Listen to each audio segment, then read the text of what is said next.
Fate works in mysterious ways. Sarah was sitting in the dessert shop at that very moment. She'd broken up with her loveless fiancé because she couldn't let go of her regrets and returned to the city where she'd first met Nick. They searched for that same elevator from years ago but found no trace of Nick. She'd come to the dessert shop hoping for another chance, but her friend urged her to face reality. Life isn't a fairy tale. You can't count on fate to decide everything. Not wanting to argue, Sarah left disappointed, not noticing her friend had taken the $5 bill from the change, the very bill that symbolized their destiny's beginning. Sarah took a cab and left, unaware she'd just missed Nick again. When Nick rushed there, he found a bridal shop next to the dessert place. The white gowns and congratulations to the bride signs threw him into panic and despair. Maybe she was already married with kids. He told himself to face reality. If you don't do this, you may never find out who Sarah is. Maybe I was never supposed to.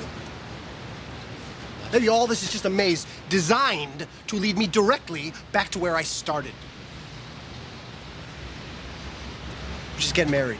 Overwhelming disappointment consumed Nick. He went through his wedding rehearsal absent-mindedly, barely noticing when his fiancée handed him a book, Love in the Time of Cholera. Out of habit, Nick opened the cover and saw familiar handwriting with a phone number. He could barely breathe. He couldn't believe his eyes, or that this was real. Nick decisively left everyone hanging. He knew it wasn't fair to his fiancée, but this parent-arranged marriage clearly wasn't his destiny. Nervous and excited, not knowing what to say, he had his friend dial the number he'd searched for 3 years. But Sarah was on a return flight with no signal. Just when they were about to miss each other again, a flight attendant broke the stalemate. She asked Sarah if she wanted to buy headphones for $5. Sarah wanted to, but realized she'd switched bags with her friend. When she pulled out the $5 bill with Nick's phone number and address, she was stunned. The person she'd been longing for had been with her all along. Without hesitation, she went to Nick's address, but neighbors told her it was his engagement day. Sarah rushed to the hotel, but the wedding was over. Was she too late? Her heart felt like it had fallen into a cactus patch.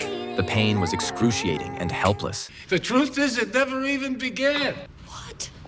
Yeah, I called the whole thing off this morning. The sudden relief brought tears of joy. Could fate really be this magical? One chance encounter had sparked endless adventures, like a predestined path to true love. Just like that Christmas snow 3 years ago that brought them together, perhaps sensing something, Nick returned to the ice rink where they'd first dated. A leather jacket caught his attention. Maybe its scent reminded him of Sarah. He picked it up and walked to the center of the rink, looking at his single glove. The same snowy day, the same rink. Everything was as romantic as their first meeting, except for the warmth of that girl with Cassiopeia freckles on her hand. He felt he'd never find his soulmate. Suddenly, a familiar glove fell from the sky. The jacket Nick held belonged to Sarah, who'd just been reminiscing at the rink. She'd been drawn by the snow too. They were so in sync, yet kept missing each other. Fate had made them miss countless times, yet destiny brought them back together countless times. They'd left deep marks on each other's hearts while lingering near each other. If there's a reason for all this, love is the perfect answer. Just like their meeting, full of chance and coincidence, yet also inevitability and destiny.